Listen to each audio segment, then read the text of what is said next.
Halo, Kenalin, nama saya Erwin. nama saya Santi. Oke. Santi, saya punya kabar baik untukmu. Tapi, oke, kita tahu, kita tidak akan tahu kita punya masa depan seperti apa, toh. Nah, tapi yang kita tahu pasti yaitu kematian. Nah, yang saya mau tanya sama Santi, misalnya, seandainya, gitu, hari ini Santi meninggal atau kita meninggal, toh, yakin tidak masuk surga? Yakin? Yakin? Oke, luar biasa. Saya punya pertanyaan kedua lagi. Ketika seandainya hari ini Santi meninggal, terus berada di hadapannya Tuhan begitu. Terus Tuhan tanya, untuk apa saya mau kasih masuk kau di dalam surgaku, Tuhan bilang, toh. Apa jawabannya Santi?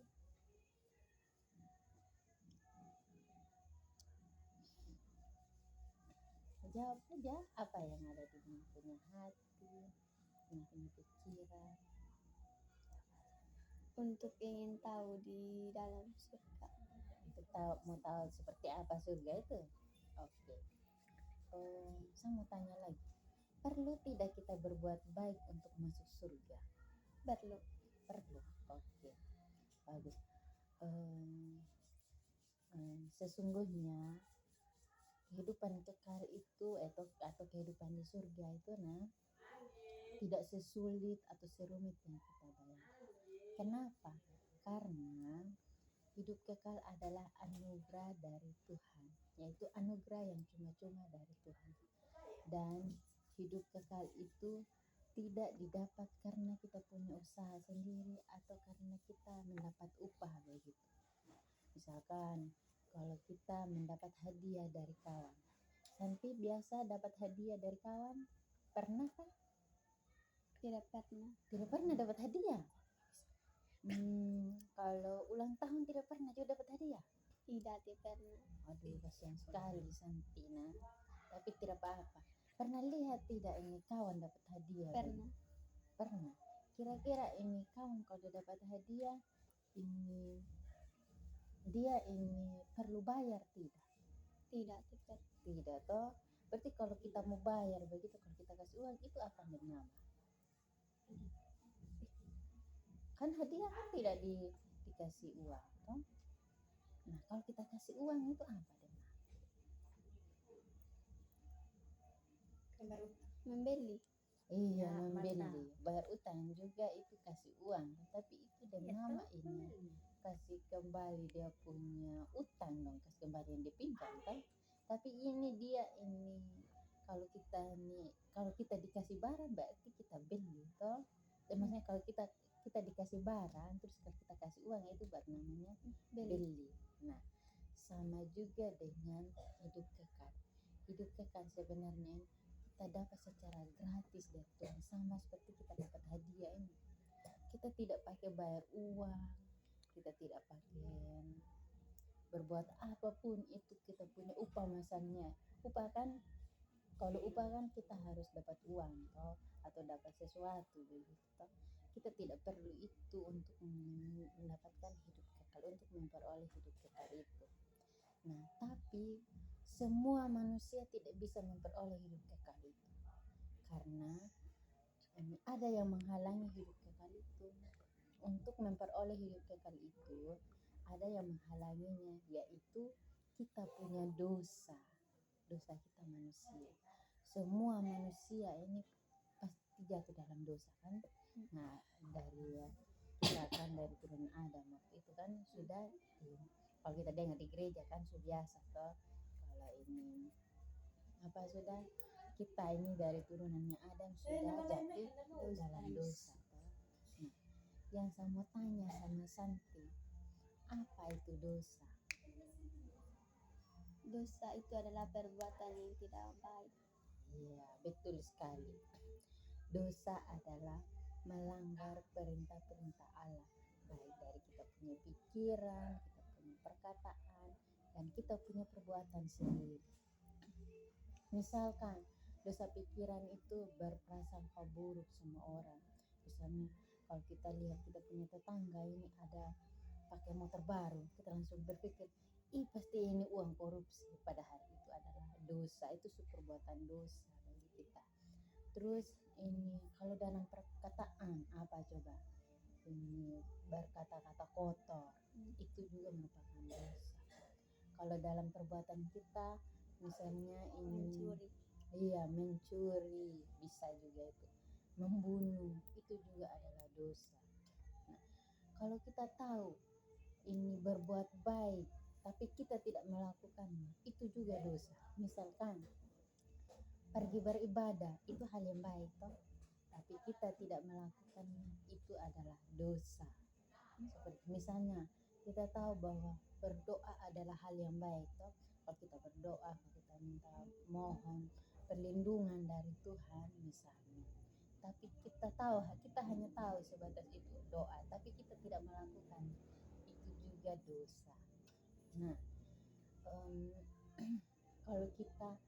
kalau ini kita hitung misalnya dalam satu hari kita punya dosa, misalnya kalau kita anggap sudah kita adalah orang baik begitu, orang baik ini, terus kita hanya bisa melakukan 3 dosa dalam sehari. Misalnya kita buat dosa 1 kali pagi, 1 kali siang, 1 kali lagi malam, 3 kali sudah kita buat dosa toh. Habis itu coba kita hitung dalam 1 hari, terus dalam 1 bulan 3 kali dalam 1 hari toh, terus kalau kita hitung dalam 1 bulan, dalam 1 bulan kan 30 hari toh. Nah misalnya 30 hari, 3 dikali 30 hari, berarti kita sudah berbuat dosa sebanyak 90 kali. Nah kalau kita hitung dalam 1 tahun misalnya 30 hari ini dalam 1 bulan dikali dengan 12 bulan misalkan, 12 bulan ini pasti kita menghasilkan 1080 dosa.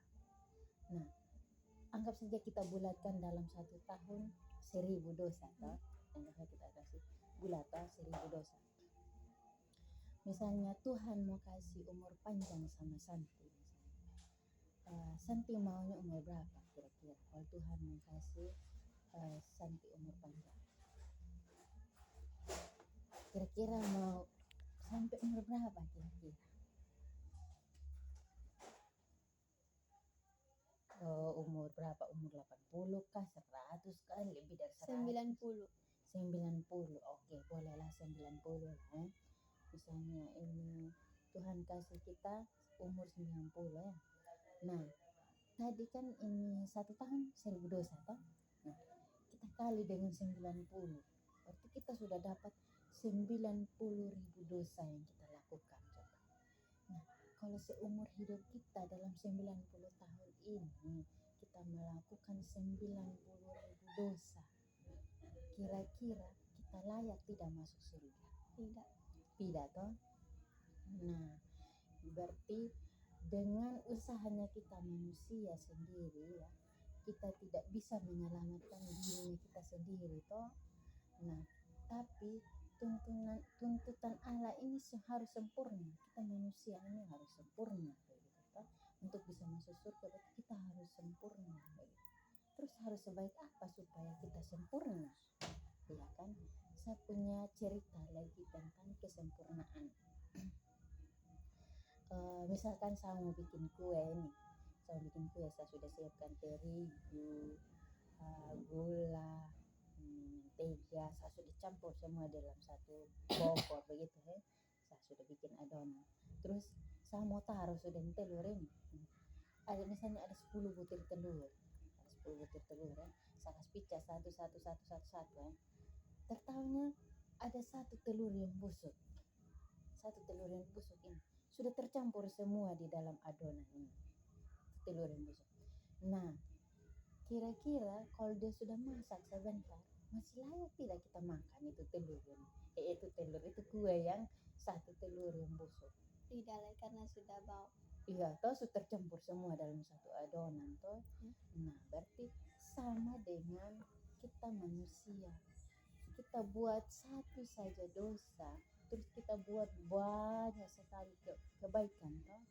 Kita sudah buat baik. membantu kawan, menuruti perintah orang tua, menghormati orang tua, pergi beribadah setiap hari Minggu. Pokoknya kita berdoa. Tapi satu saja dosa yang kita buat, misalnya kita berbuat berbicara kotor.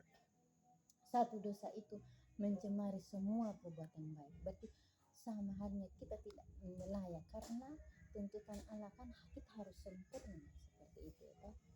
Nah, terus kita sebaik apa ya supaya kita sempurna? Satu dosa aja kita tidak bisa masuk surga. Nah, maka dari situ kita harus pakai cara yang berbeda. Kita tidak bisa pakai caranya kita sendiri toh. Kita harus pakai cara yang berbeda. Nah, dari situ kita melihat bagaimana cara Allah. Nah, saya mau tanya sama Santi. Menurut Santi, sifat-sifat Allah itu seperti apa? Yang Santi tahu sifat Allah. Dia adalah maha kuasa, seperti itu kan? Apalagi? Maha penyayang. Iya, maha penyayang, maha adil. Itu adalah sifat Allah. Nah, tapi ada pengertian yang salah tentang Allah. Ada yang berpikir Allah ini seperti seorang tokoh kakek, begitu kan? Kakek ini dia ini kasih tapi tidak adil. Nah, misalkan si cucu berbuat ini apa kira dia melawan sama dengan kakek, misalkan dia lawan sama dengan kakek. Nah, karena ini kakek dia sayang sama dengan cucu, akhirnya dan cucu dia tidak kasih tahu ini kau sudah salah, saya akan hukum sama kau. Tidak, dia tidak dia pasti tinggal seperti dia sayang, ya sudah biarkan saja. Akhirnya di masa depan karena dia sudah sering melawan, akhirnya dia jadi pemberontak toh. Nah, begitu juga orang beranggap Allah itu kasih dan tidak adil. Nah, misalkan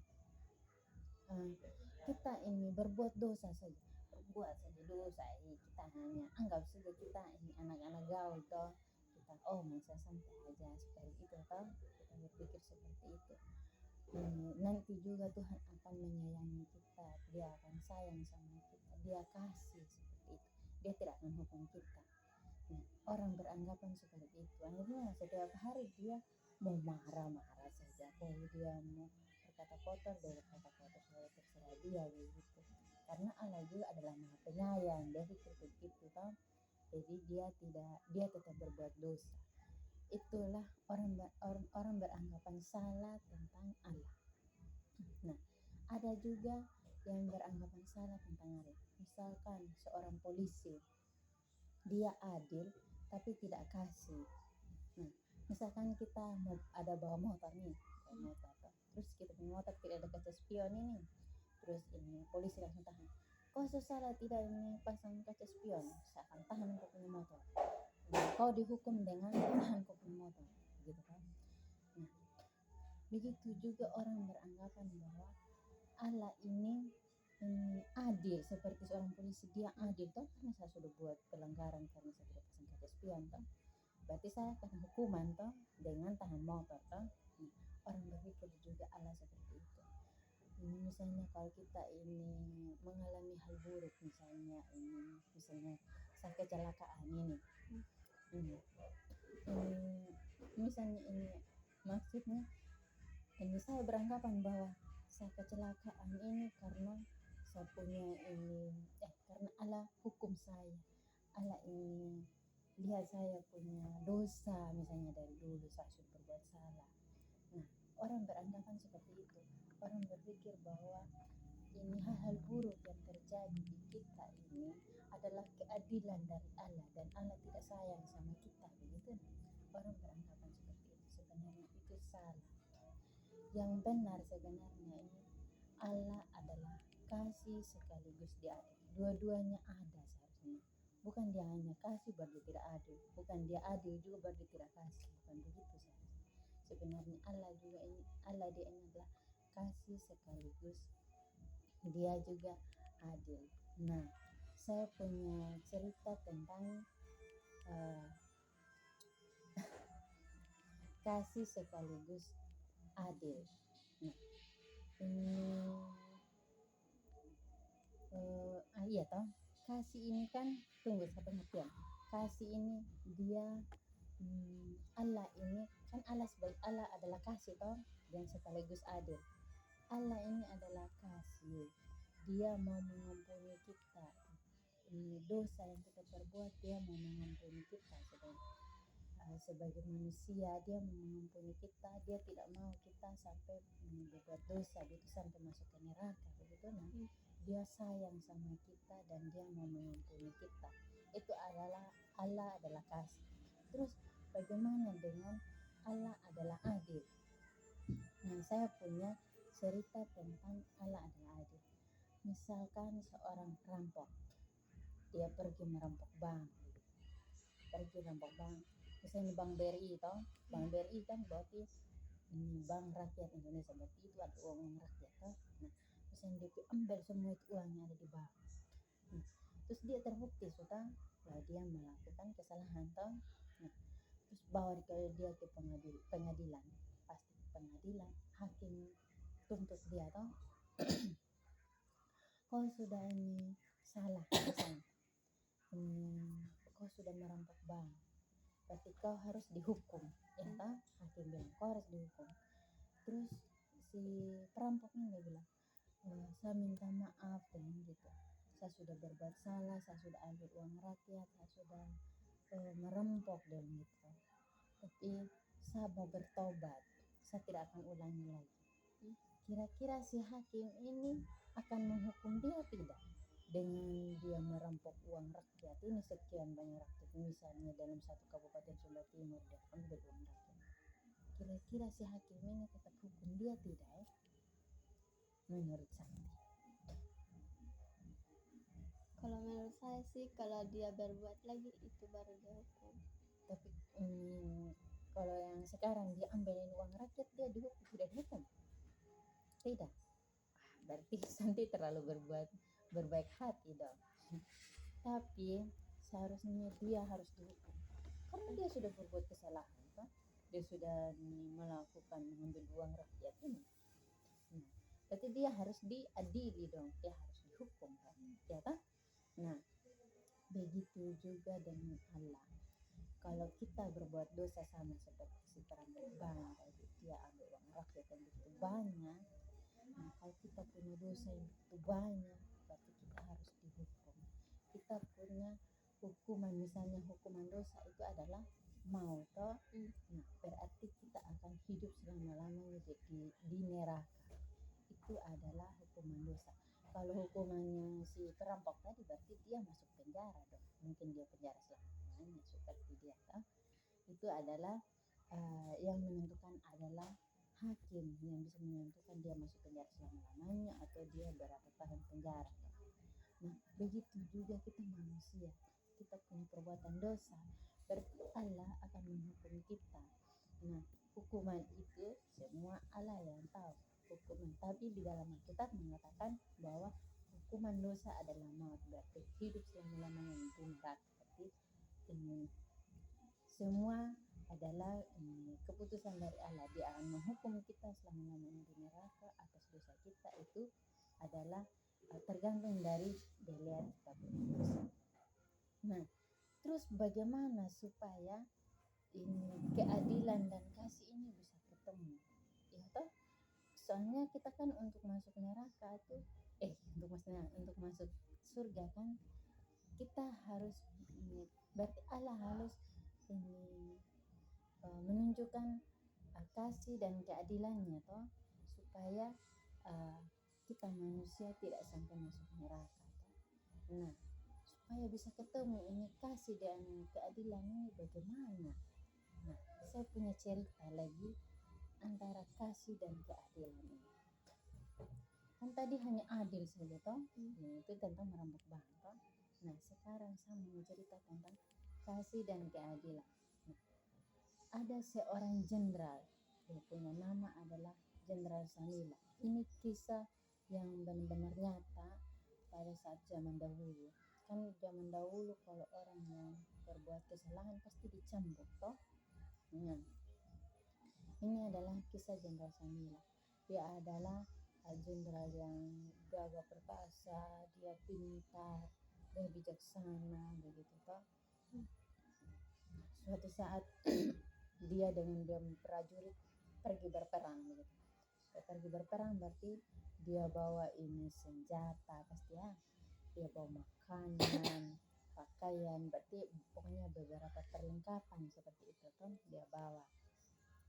Nah, habis itu pada saat di tempat peperangan dan makanan hilang, berapa makanan. Akhirnya si prajurit datang lapor sama si Jenderal Samila. Jenderal, kita punya makanan hilang. Ini prajurit bilang. Habisnya akhirnya si jenderal bilang ini, oke, saya akan mengeluarkan peraturan.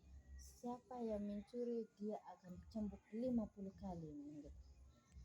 Berarti kalau cambukan ini 1 kali cambukan aja.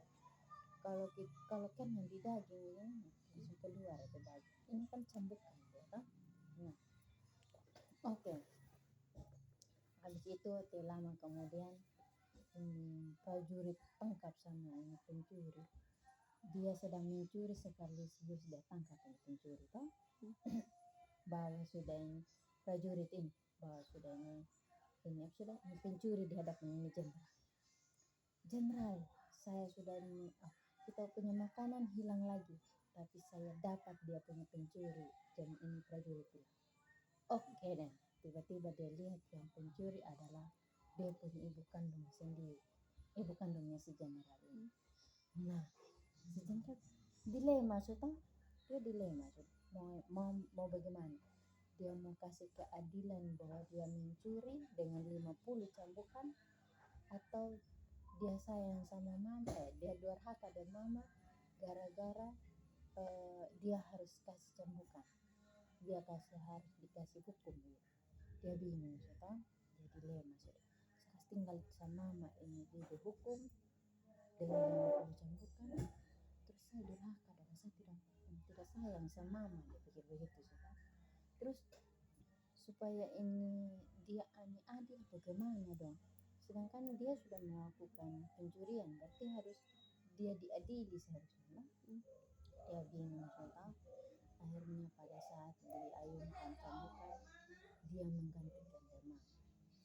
Dia buka dia punya baju jenderal, terus dia bilang, saya akan menanggung 50 cambukan itu. Dia bilang, sudah ini jenderal bilang, karena dia sayang dia mama, terus untuk adil bahwa dia mencuri toh, berarti dia harus dicambuk sudah. Dia terima 50 cambukan itu. Nah, di situ kita lihat bahwa si jenderal ini dia rela berkorban sudah demi mama toh. Nah, sama juga seperti ceritanya Allah. Allah ini demi kita punya dosa dia sudah mati di kayu salib. Dia ini sudah dia menanggung semua dosa-dosa kita toh, supaya ada kasih dan keadilan itu. Nah, Allah menunjukkan kasih dan keadilannya melalui pengorbanan dirinya toh, di dalam Yesus Kristus toh. Nah, terus Yesus Kristus ini adalah Allah yang menjadi manusia, kan? Nah, terus Yesus Kristus juga dia yang mati di kayu salib, dia menerima hukuman dosa-dosa kita manusia, terus dia ini bangkit ini pada hari yang ketiga dia naik di atas surga toh. Terus dia ini datang lagi untuk menawarkan hidup yang kekal kepada manusia toh. Nah, dari situ kehidupan yang kekal itu hanya bisa diterima dengan iman. Nah, saya punya peraga tentang buku catatan dosa kita ini.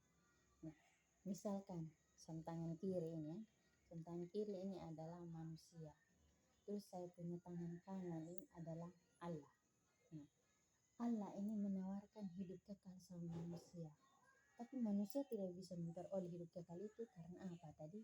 Dosa toh. Manusia tidak bisa dapat hidup kekal yang Tuhan mau kasih ke kita karena yang mengalami itu adalah dosa. Nah, seandainya kita punya dosa tadi, misalnya selama kita punya hidup ini 90 tahun ya, terus kita punya dosa ada 90.000 90.000 dosa misalnya. Itu kan kalau kita menjadi orang baik yang hanya 3 kali berbuat dosa dalam sehari. Kalau lebih dari 3 kali berarti lebih banyak lagi dari 90.000 itu kan.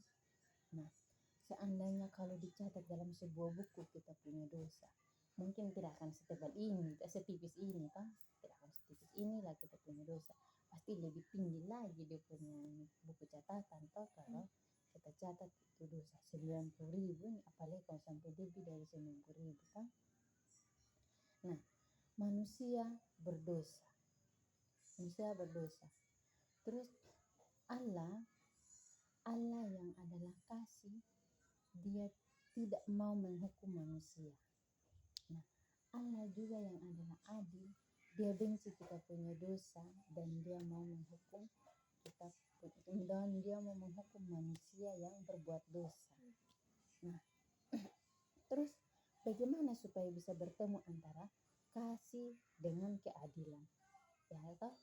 Nah, kalau ini kasih kan tadi manusia kan dia sayang toh, tapi dia tidak mau menghukum manusia toh. Tapi kita punya dosa, bagaimana dong supaya kita tidak dihukum begitu kan? Nah, berarti Allah dia rela berkorban. Allah ini dia rela berkorban. Dia menjadi sejajar dengan manusia. Dia menjadi manusia di dalam Yesus Kristus toh. Allah waktu itu kan dia jadi manusia di dalam Yesus Kristus toh. Nah, di sini ada perbedaan toh. Allah ini dia tidak berdosa toh, sedangkan manusia dia berdosa. Nah, terus bagaimana supaya manusia ini tidak berdosa dan Allah ini dia manusia yang berdosa terus Allah ini dia tidak berdosa? Bagaimana supaya sama-sama begitu supaya bisa berada di dalam kerajaan surga nanti kan?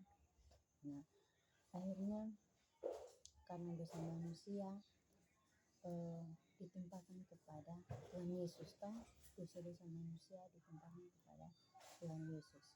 Nah, Tuhan Yesus menanggung dosa-dosa kita toh, dia menjadi berdosa. Tadi kan sebenarnya dia tidak berdosa toh, dia menjadi berdosa gara-gara kita manusia. Dia rela menanggung dosa-dosa kita di kayu salib. Nah, pada saat di kayu salib sebelum Tuhan Yesus mati, Tuhan Yesus bilang sudah selesai. Ya toh? Kata-katanya Tuhan Yesus salah satunya itu sudah selesai. Ya toh?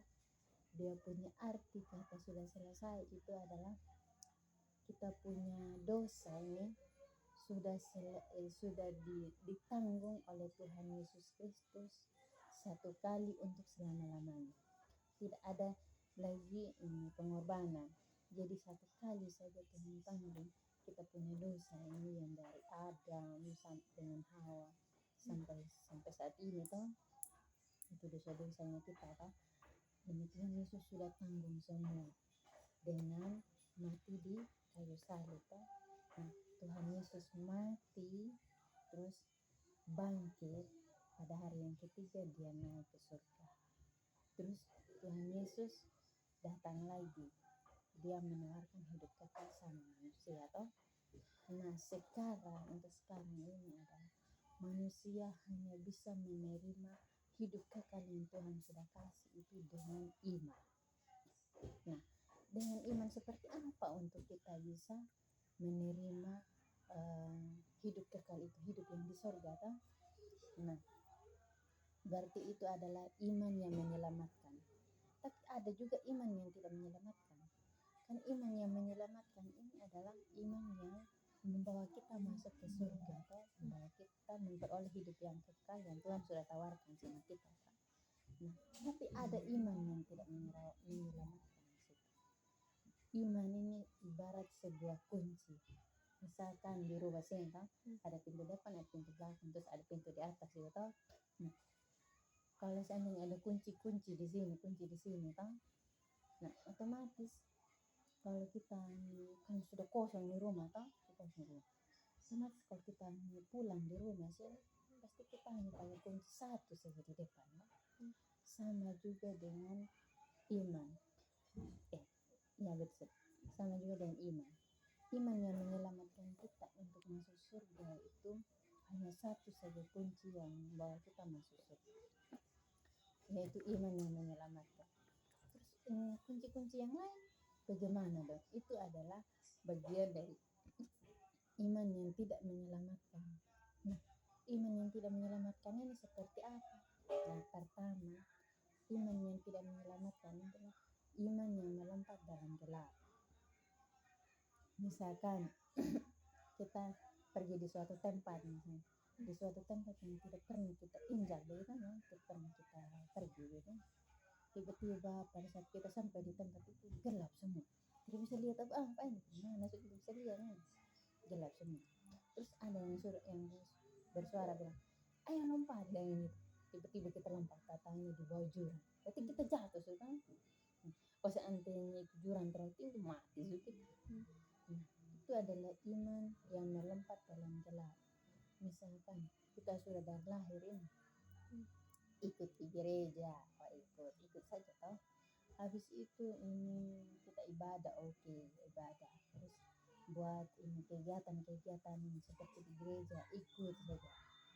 Terus ini tiba-tiba kita tidak tahu sama siapa kita percaya, kita hanya ikut-ikut saja toh.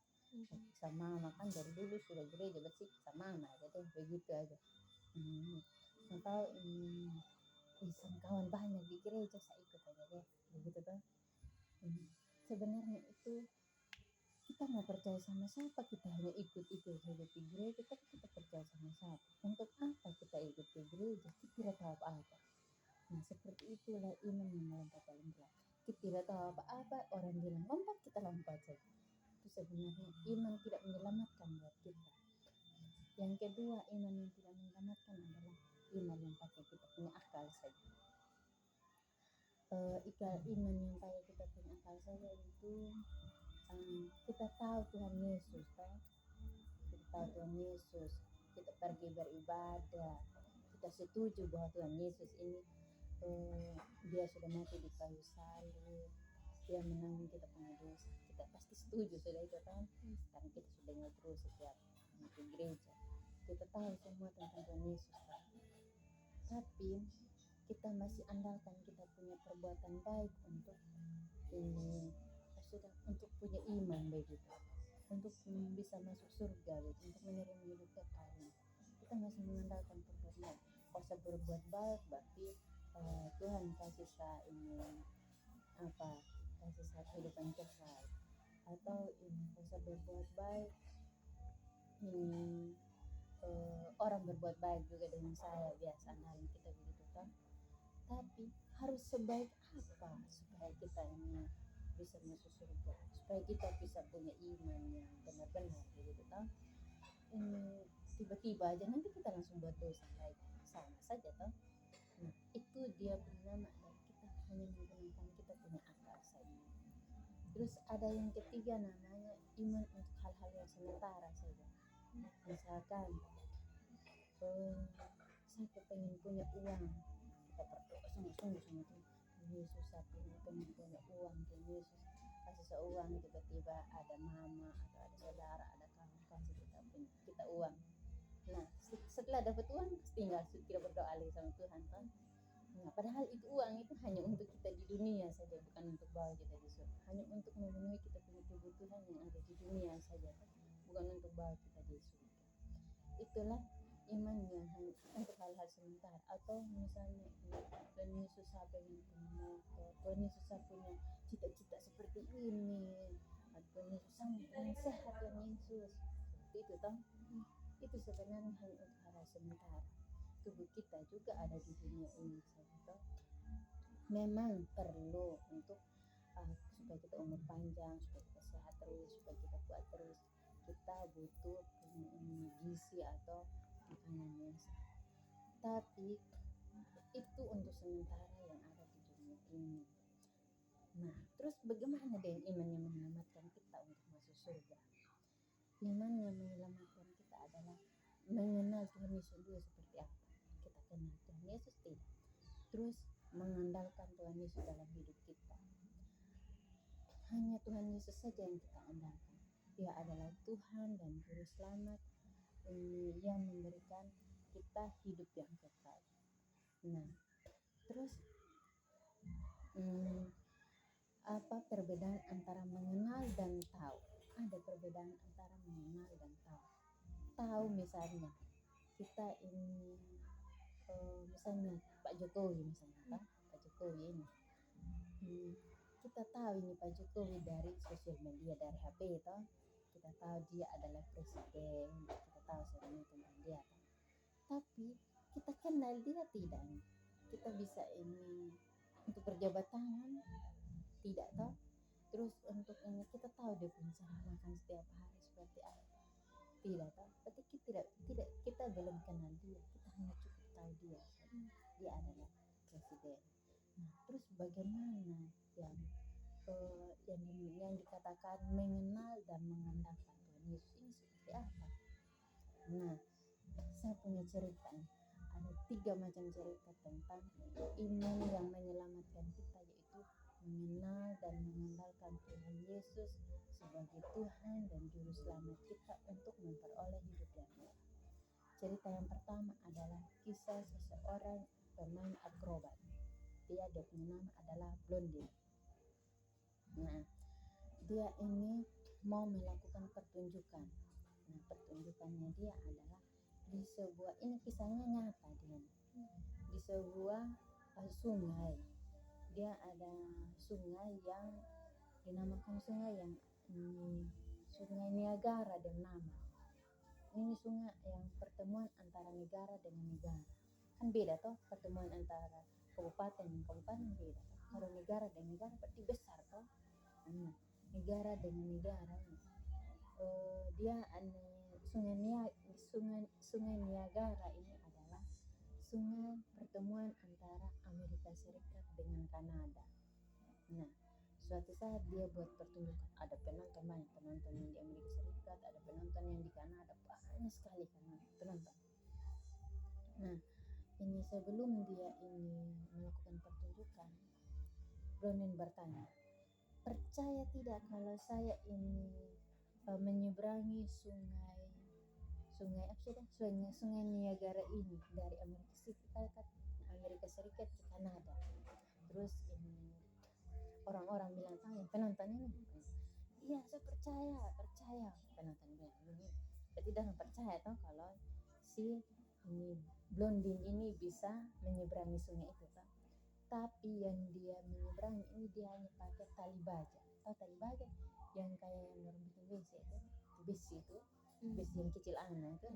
Nah, besi itu hanya satu besi itu yang dia pakai. Kalau kita injak kan dia melanting gini itu. Itu sudah tuh besi itu. Nah, itu yang dia pakai. Dia jalan sudah dari Amerika Serikat ini. Dia ini sudah melakukan pertunjukan. Dia bawa gerobak kayak itu gerobak itu juga. Dia jalan-jalan dari Amerika Serikat, jalan pakai itu apa sih tadi baja, jalan sampai di Kanada. Dia bisa. Habis itu saya akan memuat menggunakan pasir. Jadi dia taruh pasir di dalam kereta itu kan, pasir dari Kanada ke Amerika Serikat, kebalik lagi. Jalan sampai lagi di ini. Dia sudah Amerika Serikat. Terus dia bilang begini, percaya tidak kalau saya muat manusia di dalam kereta itu? Percaya tidak? Percaya, dorong biasanya percaya. Oke. Karena kamu percaya, siapa yang berani naik ke kereta ini supaya saya bawa ke Kanada? Kan bisa sampai di Amerika Serikat. Terus itu penonton takut tidak berani ini. Naik di dalam mau mati. Baru tinggi sekali ini sungai. Kan ada pertemuan antar negara dengan negara. Tinggi sekali baru lebar sekali tuh. Dan bilang percaya dan gitu. Kira-kira dorang mau naik tidak nih? Tidak. Ini dorang karena dorang merasa takut toh. Akhirnya dorang tidak bisa naik toh. Nah tiba-tiba ada itu anak kecil. Dia langsung naik sudah. Saya percaya, saya mau dengan gitu sudah dari kecil toh. Nah naik sudah. Ini dari Amerika Serikat jalan ke Kanada, jalan sampai di Kanada. Ini si sudah penonton. Kenapa kok berani sekali ini naik di ini kereta? Karena dia sama bapak dia gitu. Nah, berarti iman yang sama tanya sama Santi ini. Iman antara si penonton dengan si anak ini apa bedanya? Kan orang bilang percaya, sama-sama percaya darah ini. Si penonton dia bilang percaya, si anak juga bilang percaya. Iman di antara dua ini apa bedanya coba? Kalau iman dari penonton itu penakut. Kalau itu yang ini apa sudah pembawa gerobak itu dia itu pemberani. Oke. Dan percaya itu. Oke. Itulah cerita dari iman yang menyelamatkan adalah iman yang mengenal Tuhan Yesus dan mengenalkan Tuhan Yesus sebagai Tuhan dan Juru Selamat untuk memperoleh hidup yang kekal. Nah, ini anak kan dia kenal dia punya bapak seperti dari kecil ini. Dia mengandalkan dia punya bapak, mengandalkan untuk apa? Makanan, uang, dia punya sekolah. Dia ini dari kecil dia merangkap berarti dia bapak yang urus. Dia mengandalkan anak. Sedangkan ini penonton orang hanya percaya pakai dan mulut saja. Tapi dalam hati ada takut ngeri toh ya seperti mengenal dari imannya itu penonton orang takut. Percaya tapi takut toh. Nah, bagaimana dengan kita? Kita takut tidak sama Tuhan Yesus? Iman kita ini. Jadi kita sadari pada diri sendiri, apakah kita punya iman ini takut sama Tuhan atau benar-benar percaya sama Tuhan seperti itu anak dia mengandalkan kita mengandalkan sama Tuhan Yesus, terus kita mengenal seperti Tuhan, seperti apa sebenarnya Tuhan Yesus itu, yaitu dengan kita mengenal Tuhan Yesus dengan baca Alkitab, yaitu ini kita tahu tentang Tuhan Yesus, sifat-sifat Tuhan Yesus, dia seperti apa karena dia sudah pernah sudah menjadi manusia atau dia pernah menjadi sejajar dengan kita kan, Allah ini sudah pernah menjadi sejajar dengan kita kan.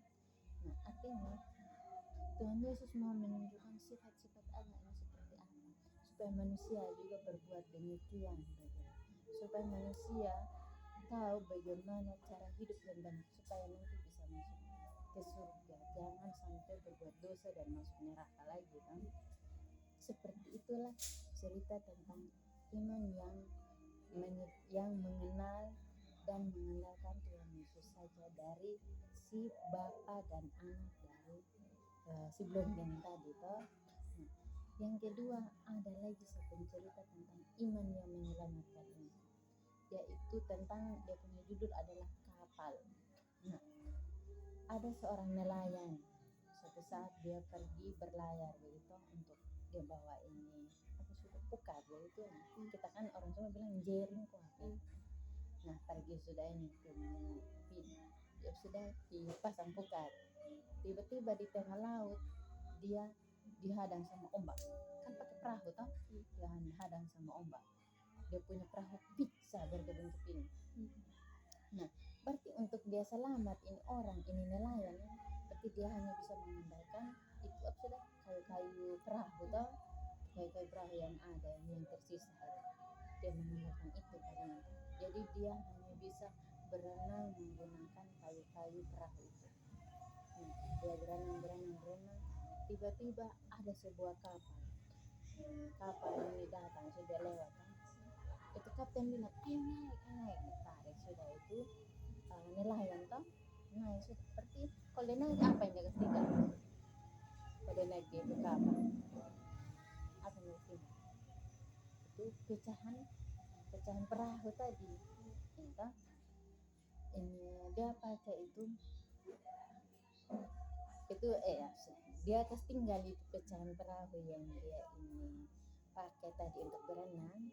Habis itu dia naik dengan badan sendirinya dia tuh, dan tangan kosong, tidak bawa apa-apa, dia tidak pakai minyak apa.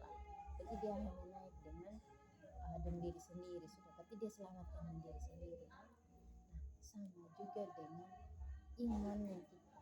Berarti imannya kita ini, kalau kita mau mengenal Tuhan Yesus dan mengandalkan Tuhan, kalau kita sudah mengandalkan hanya Dia saja yang kita andalkan. Dia ibaratkan seorang kapten tadi yang selamatkan sama si nelayan tadi kan. Kalau Tuhan sudah pegang sama kita, berarti kita hanya bisa mengandalkan Tuhan Yesus toh. Berarti kita hanya mengandalkan itu kapal dengan itu dengan itu kapten toh, untuk kita bisa selamat toh. Kan kita tidak punya apa-apa ya, kita sudah tinggal semua toh. Nah, yang kita kasih tinggal tadi itu adalah ibaratkan kehidupan yang lama seperti dosa. Kalau kita sudah berbuat dosa ulang-ulang, atau kalau kita tahu yang baik dan kita tidak melakukannya, seperti kita beribadah tapi tidak melakukan, atau bantu kawan kita tidak mau melakukannya, atau apalah yang pokoknya yang baik itu, kita tidak melakukannya semua itu, kita kasih tinggal semua itu adalah dosa toh. Kita kasih tinggal semua itu, nah kita hanya bisa andalkan Tuhan yang atur kita punya hidup ini. Itulah iman yang menyelamatkan. Sama dengan mengandalkan Tuhan Yesus, kita hanya mengandalkan Dia saja. Terus bagaimana cara mengandalkan Dia? Yaitu membacakan Alkitab. Dengan membaca Alkitab, kita bisa tahu bagaimana cara mengandalkan Tuhan Yesus untuk mengatur kita punya hidup. Nah, terus ada cerita yang ketiga lagi tentang iman yang menyelamatkan, yaitu tentang tali dan benang. Misalkan seseorang nih jatuh di bawah jurang misalnya. Kalau ada orang jatuh di bawah jurang, otomatis kita harus pakai tali toh. Nah, tali yang seutuhnya, tidak bisa tali yang bersambung-sambung toh. Kalau tali bersambung, otomatis dia putus-putus sudah di persambungan toh. Apalagi kalau kita pakai ini benang, misalnya sudah ada tali berada benang, nah kita sambung begitu nah. Nah, tidak mungkin lah kita bisa selamat itu orang. Otomatis kita harus pakai tali yang baru, yang bagus, yang utuh begitu toh, untuk selamat sama dia dan bisa naik ke atas. Sama juga dengan iman kita yang menyelamatkan. Iman kita yang menyelamatkan hanya satu saja, yaitu mengenal Tuhan Yesus dan mengandalkan Tuhan Yesus. Tidak perlu kita tambahkan perbuatan baik. Kalau kita tambah perbuatan baik, bagaimana supaya harus kita berbuat baik sebanyak berapa kali, sebaik apa, sempurna yang bagaimana supaya kita bisa masuk surga? Soalnya tuntutannya Allah kan tuntutannya Allah kan harus sempurna. Nah, kita kadang-kadang manusia lemah toh, cepat-cepat masuk cepat karena marah juga kita langsung berprasangka buruk sama ini orang yang marah sama kita toh. Kita langsung kita langsung omong juga yang dari mulut, mungkin dalam hati kita juga, tapi sebenarnya itu juga dosa, karena dosa pikiran kan prasangka buruk. Nah, sama juga dengan ini, itulah imannya kita toh. Iman itu hanya satu saja, mengenal Tuhan Yesus dan mengandalkan Tuhan Yesus. Nanti kalau kita sudah mengandalkan Tuhan Yesus, otomatis kita akan menjadi orang yang baik. Kalau kita sudah tidak mengandalkan Dia, otomatis kita akan salah jalan, kita akan berbuat dosa setiap hari sudah. Nah, kalau kita sudah di dalam Tuhan Yesus, kita mengenal Tuhan Yesus seperti apa, kita mengandalkan Tuhan Yesus seperti apa, otomatis kita akan menjadi orang baik, kita akan menjadi orang yang Tuhan atur. Begitu, kalau sudah Tuhan yang atur, pasti kita akan berjalan di jalannya Tuhan sendiri. Seperti itu iman yang menyelamatkan, yaitu mengenal Tuhan Yesus, mengandalkan Tuhan Yesus sebagai Tuhan dan Juru Selamat untuk memperoleh hidup yang kekal. Nah, yang sama tanya sama Santi, apakah Santi sudah paham semua yang saya cerita tadi? Belum semua. Ya, oke, tidak apa-apa. Nah, saya coba ulangi satu kali ya, tapi mungkin agak singkat. Oke. Sesungguhnya hidup kekal ini tidak diperoleh. Sesungguhnya hidup kekal ini tidak sesulit atau serumit yang kita bayangkan. Ya, kenapa? Karena hidup kekal ini adalah anugerah cuma-cuma dari Tuhan Allah. Hanya anugerah cuma-cuma dari Allah. Dan hidup kekal ini tidak bisa mengandalkan kita punya usaha sendiri atau karena kita mendapatkan upah juga. Tidak bisa kita dapatkan hidup kekal itu. Karena hidup kekal ini adalah anugerah cuma-cuma dari Allah. Tapi tidak semua manusia memperoleh hidup kekal ini. Karena apakah yang menghalangi manusia menerima hidup kekal ini? Yaitu dosa. Semua manusia berdosa. Nah, semua manusia berdosa.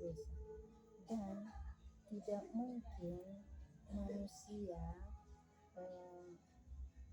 sudah mengandalkan dirinya sendiri, karena tuntutan Allah itu sempurna. Nah, maka dari itu kita harus cari cara yang berbeda. Nah, mari kita melihat bagaimana cara Allah ini pengertian yang salah tentang Allah ini seperti seorang kakek dia kasih tapi tidak adil. Polisi dia ini adil tapi tidak kasih. Pengertian yang benar tentang Allah adalah Allah adalah kasih dan sekaligus adil. Nah, ada dilema di antara kedua ini. Dilemanya karena ada yang pengertian yang salah, ada pengertian yang benar. Nah, maka dari itu Allah ini menunjukkan kasihnya dan keadilannya melalui pengorbanan dirinya di dalam Yesus Kristus. Nah, Yesus Kristus ini adalah Allah yang menjadi manusia, atau Allah yang menjadi manusia. Yesus Kristus ini mati di kayu salib untuk menanggung dosa-dosa kita dan bangkit, dan pada hari yang ketiga dia naik ke surga dan dia kembali menawarkan hidup kekal kepada manusia. Terus bagaimana supaya kita bisa menerima hidup kekal ini? Maka kita harus untuk menerima hidup kekal ini, maka kita harus terima dengan iman yang pertama. Nah, iman, ada iman yang menyelamatkan dan iman yang tidak menyelamatkan. Untuk hidup kekal ini kita harus selamat, tapi iman yang menyelamatkan toh. Tapi iman yang tidak menyelamatkan ini adalah iman yang melompat jalan gelap, iman yang hanya menggunakan akal saja, dan iman yang hal-hal sementara saja. Ini tidak menyelamatkan. Tapi yang menyelamatkan kita adalah mengenal Tuhan Yesus, mengandalkan Tuhan Yesus sebagai Tuhan dan Juru Selamat untuk memperoleh hidup yang kekal. Apakah semuanya Santi sudah pahami? Sudah. Oke. Nah, dari semua yang saya ceritakan tadi, apakah Santi mau menerima hidup kekal yang saya ceritakan tadi? Iya, mau. Itu berarti Santi harus menerima Tuhan Yesus yang memberikan kita hidup yang secara cuma-cuma nanti, ya, atau yang memberikan kita hidup kekal secara cuma-cuma. Terus Santi harus mengalihkan semua pengandalan diri, bisa pengandalan dirinya sendiri, yang mengandalkan kebaikan sendiri. Alihkan semua dengan andalkan hanya Tuhan Yesus saja. Hanya Dia Tuhan dan Juru Selamat untuk memperoleh hidup yang kekal. Nah, yang ketiga, Santi harus terima Tuhan Yesus, biar Dia saja yang atur yang punya hidup. Biarkan Tuhan Yesus saja yang atur yang punya hidup. Bukan karena kamu yang atur yang punya hidup, tapi biar Tuhan Yesus saja yang atur yang punya hidup. Terus yang keempat, bertobat, yaitu kasih tinggal mempunyai kehidupan yang salah-salah sebelumnya, dan kembalilah untuk hidup sesuai dengan kehendak Tuhan. Itu karena Tuhan ini, kalau Nunu sudah terima Tuhan yang atur yang punya hidup, otomatis Tuhan akan membawa kamu ke hidup yang benar. Apakah Santi mau berdoa untuk menerima Tuhan Yesus, untuk menerima hidup kekal ini? Mau? Oke. Nah, Santi sekarang tutup mata supaya kita berdoa, tapi Santi ikuti saya punya kata-kata ya. Mari kita berdoa. Tuhan Yesus Kristus, Tuhan Yesus Kristus, saya mengaku orang berdosa saya mengaku orang berdosa dan tidak layak menerima hidup kekal. dan tidak layak menerima hidup kekal. Hari ini saya mau menerima Yesus Hari ini saya mau menerima Yesus yang memberi hidup kekal, yang memberi hidup kekal, untuk mengandalkan diri sendiri, untuk mengandalkan diri sendiri, tidak mengandalkan diri sendiri, tidak mengandalkan diri sendiri, dan hanya mengandalkan Yesus saja dan hanya mengandalkan Yesus saja sebagai juru selamat sebagai juru selamat untuk selama-lamanya. untuk selama-lamanya. Masuklah dalam hati saya, Masuklah dalam hati saya, menjadi Tuhan yang berkuasa menjadi Tuhan yang berkuasa atas hidup saya. atas hidup saya. Sebagai buktinya, saya mau bertobat, saya mau bertobat, meninggalkan hidup lama saya, dan hanya mengikuti Yesus saja, sesuai dengan janji-Mu. Saya percaya hari ini sudah menerima hidup kekal. Dalam nama Tuhan Yesus Kristus. Amin. Amin. Di sini ada sebuah janji yang dari Tuhan Yesus buat Santi.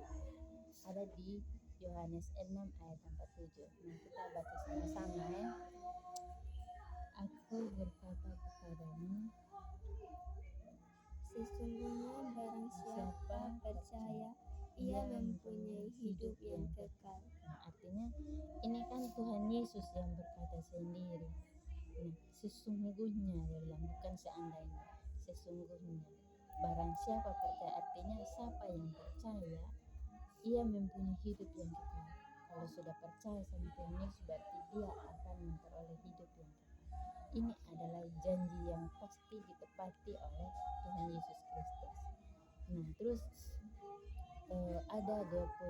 ada simbol yang nama adalah jabatan tangan rohani.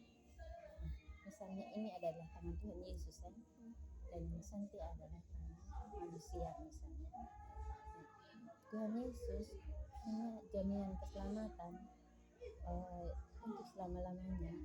Dia selalu kuat memegang tangan tangan manusia. Tapi kalau kita mengandalkan kita punya diri sendiri dan tidak berpegang sama tangan Tuhan Yesus, kita akan otomatis akan lemah kan? Nah, kita juga sebagai manusia kalau ditempa dengan masalah pasti kita akan terlepas dari Tuhan kan?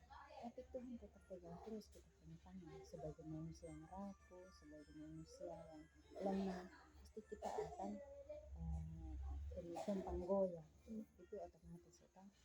Tapi kalau kita ini dapat firman, pasti kita selalu dikuatkan kan sama firman yang kita peroleh. Misalnya kita dengar firman dari gereja atau dengar firman dari ibadah di mana saja, pasti kita kuat dan kembali pegang tangan Tuhan Yesus. Dan Tuhan dia tetap pegang kita selama-lamanya.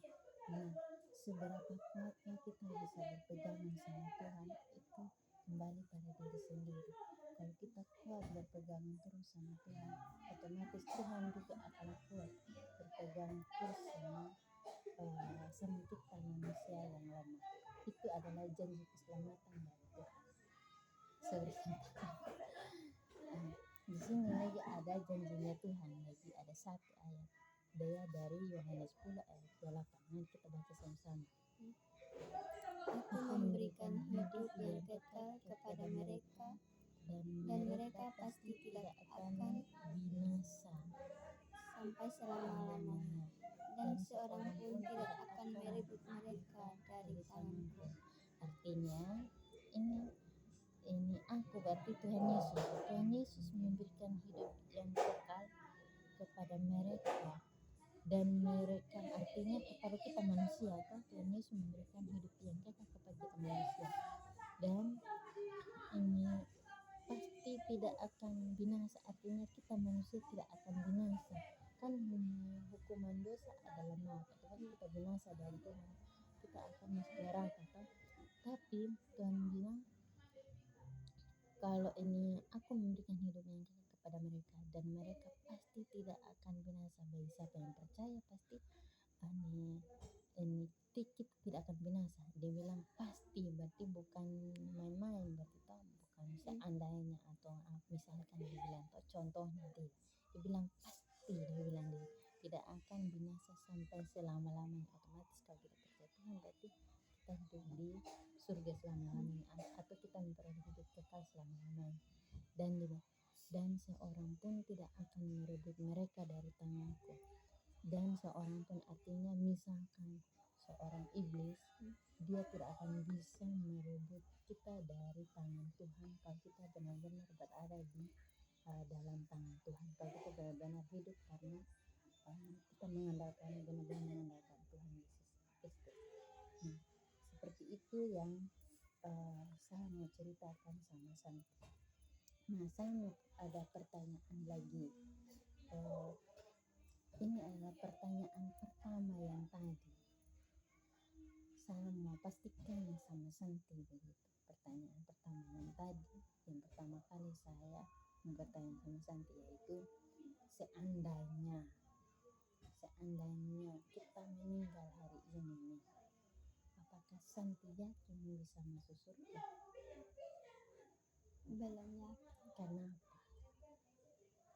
Karena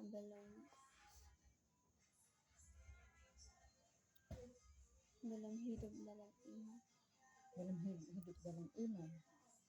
Nah, terus kalau seandainya hari ini kita meninggal dan berdiri di hadapan Tuhan, itu sudah Tuhan bilang, untuk dengan alasan apa saya kasih masuk engkau dalam surgaku, terus apa jawabannya Santi?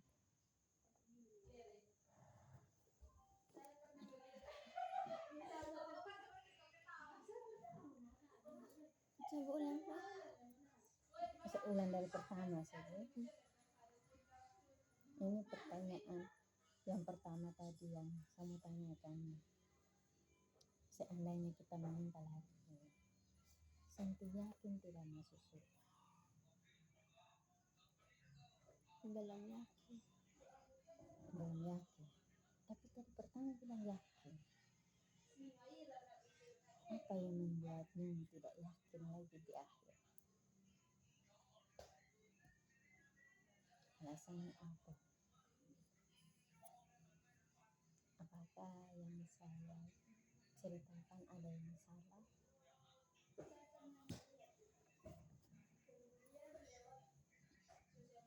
Oke, tidak apa-apa. Yang saya tanyakan kedua lagi. Seandainya kita meninggal hari ini, kalau Tuhan bilang, dengan alasan apa saya menerima kamu untuk masuk ke surgaku, terus apa jawabannya Santi?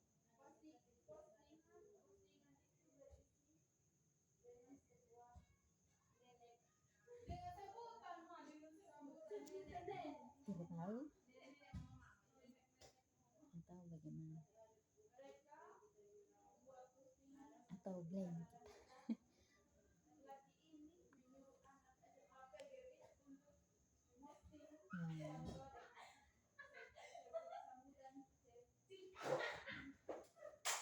tidak apa-apa kalau tidak jawab. Saya mau tanya lagi, apa perlu kita berbuat baik untuk masuk surga? Perlu.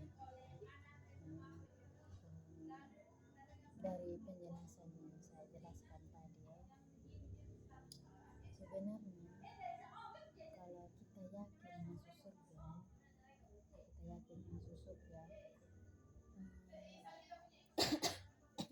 kita percaya sama Tuhan. Kan kita kayak tadi tuh, untuk masuk surga itu adalah perlu iman, yaitu hanya percaya Tuhan Yesus saja. Percaya hanya pada Tuhan Yesus saja, apalagi Tuhan sudah kasih kita janji, atau janji keselamatan itu untuk selama-lamanya.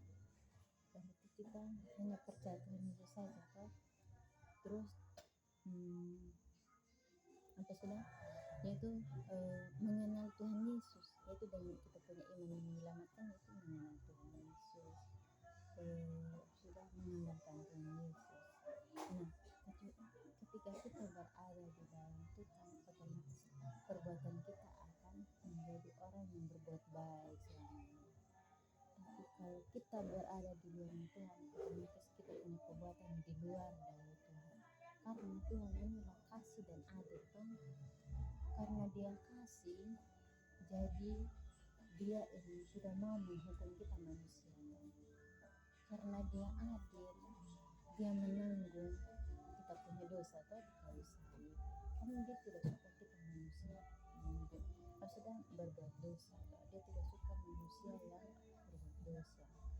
Jadi karena Dia punya kasih dan keadilannya ini, Dia mengorbankan diri. Allah ini mengorbankan diri menjadi sejajar dengan manusia, menanggung kita punya dosa sampai Dia mati di kayu salib. Yang Dia bilang sudah selesai tadi itu artinya kita punya dosa ini sudah selesai, dan Dia sudah tanggung semuanya untuk selama-lamanya. Jadi kita manusia sebenarnya hidupnya kita sekarang ini hanya perlu dengan iman saja, yaitu iman apa? Iman yang baca Alkitab, sudah, yaitu supaya kita kenal Tuhan Yesus seperti apa. Terus mengandalkan Tuhan Yesus saja. Kalau apa yang kita mau buat, berdoa saja sama Tuhan, berbicaralah dengan Tuhan Yesus. Ini sama buat ini, taruhlah dalam hati saya apa yang harus saya lakukan. Misalnya bingung dengan kita punya Tuhan, Yesus ini tugas ini bagaimana, kasih saya hikmah supaya saya berjalan seperti itu menggunakan Yesus. Jangan kita langsung minta hal-hal yang sebentar, Tuhan Yesus saya mau berhasil, saya harus ini berhasil sekarang memang, tapi waktu Tuhan berbeda, kan? Jadi kedaulatan Tuhan kita tidak bisa lawan begitu. Ya Tuhan sendiri yang atur kita punya hidup. Kita mengandalkan Tuhan Yesus, berarti kita punya hidup otomatis kita akan menjadi orang yang baik-baik saja, kan? Tidak akan melenceng dari hal-hal yang tidak baik. Nah, artinya kita manusia untuk hidup di surga itu tidak perlu kita mengandalkan diri sendiri, saya harus berbuat ini, saya harus berbuat ini. Biarlah Tuhan yang atur kita punya hidup. Kita mau berbuat baik sebagaimanapun, itu karena Tuhan yang atur sama kita, kan? Seperti itu. Terus kalau Tuhan bilang dengan alasan apa saya masuk ke dalam surga? Karena saya percaya Tuhan Yesus, kan? Kita percaya Tuhan Yesus, masuk ke gereja, kita beribadah setiap hari. Terus apalagi kita sudah tidak pernah berbuat dosa kayak maki gitu. Ya sudah, berarti saya berada dengan Tuhan, bukan saya berbuat baik terus, bukan karena saya menggunakan sendiri-sendiri. Berarti kita tidak akan bisa sudah menjadi orang baik, karena tiba-tiba saja kita jadi orang yang pemalas, tiba-tiba saja kita jadi orang yang maki, seperti itu. Artinya hanya Tuhan yang kita bisa andalkan dalam hidup kita. Terus pertanyaan pertama tadi adalah yakin atau tidak yakin. Nah, tapi kita kalau kita sudah percaya Tuhan berarti kita yakin masuk, karena kita punya jaminan keselamatan hanya Tuhan Yesus saja, tidak ada orang lain lagi seperti itu. Tidak ada Tuhan lain lagi, dan ada Allah Akbar juga. Tapi bukan saya omongkan itu juga bisa benarin. Tapi maksudnya saya adalah kita kan hanya percaya Tuhan Yesus saja yang sudah mati di kayu salib untuk menanggung kita punya dosa, terus bangkit lagi dan naik ke surga. Terus dia tawarkan kita hidup kekal, yaitu hidup kekal itu dengan kita hanya bisa memperolehnya dengan iman, seperti itu. Nah, saya mau tanya lagi sama Santi nih. Saya mau tanya ulang tentang pertanyaan tadi. Yang dua ini. Ada 3 mungkin, sebentar saya tanya. Ada 4 juga mungkin. Nah, seandainya hari ini, jangan berpikir bahwa hari ini saja. Kan seandainya. Jangan memikirkan ini hari ini sampai minggu betul nih, tidak. Seandainya saya bilang kita meninggal hari ini, apakah yakin masuk surga?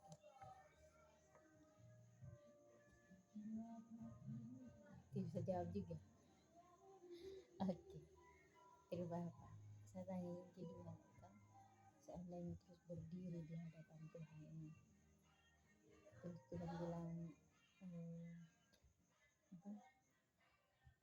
dengan alasan apa saya menerima engkau di dalam surga? Saya harus berbuat baik kepada Tuhan dan percaya dan membuang kata-kata kasar dari pikiran. Terus kita harus sebaik apa untuk bisa masuk? Kita harus berbuat sebaik bagaimana supaya kita bisa masuk?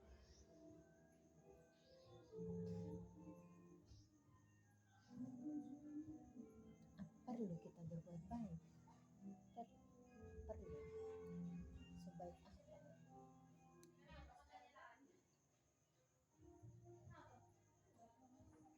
Oke, tidak apa-apa. Dari semua yang saya jelaskan tadi, semuanya ada di buku sini. Nanti Santi bisa baca-baca dari buku sini. Dan kalau mau cerita juga kepada siapapun boleh. Cerita saja tentang apa yang saya sudah bagikan ke Santi hari ini. Dan Santi selamat datang di keluarga Allah. Ingat baca Alkitab supaya bisa kenal Tuhan Yesus, supaya tahu bagaimana cara mengenalkan Tuhan Yesus.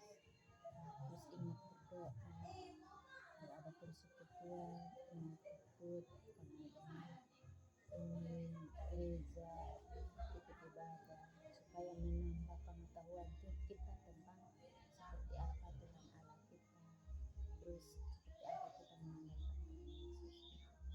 Kalau mau bersaksi, boleh bersaksi tentang apa yang Santi alami hari ini, dan bisa mau cerita juga boleh, dan semua ada dalam buku sini. Terima kasih ya Santi. Ini bukunya. Tuhan Yesus memberkati.